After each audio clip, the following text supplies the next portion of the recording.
इलाहाबाद में वर्ष 1954 में कुंभ मेले का आयोजन हुआ था। 1954 की बात बता रहे हैं। और इस आयोजन में भगदड़ से 300 से ज्यादा लोगों की मौत हो गई थी और प्रधानमंत्री थे पंडित जवाहरलाल नेहरू। उस समय पंडित नेहरू तत्कालीन राष्ट्रपति डॉक्टर राजेंद्र प्रसाद के साथ इलाहाबाद के कुंभ मेले में आए थे और कहा जाता है कि जब भीड़ पंडित नेहरू को देखने के लिए इस मेले में इकट्ठा हुई तो वहां हजारों लोगों के बीच भगदड़ मच गई और इस भगदड़ में सरकार के मुताबिक कुल 316 लोग मारे गए थे।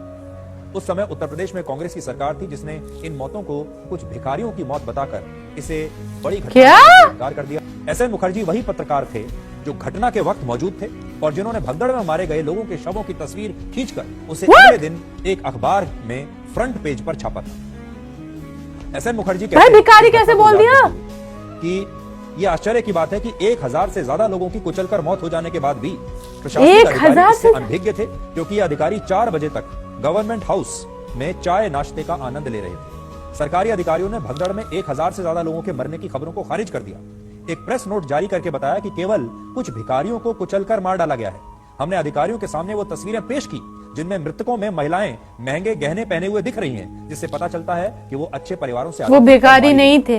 हादसे के दूसरे दिन प्रशासन ने शवों के ढेर बनाकर उनमें आग लगा दी। किसी भी भगवान साइट के पास जाने की ये सब क्या।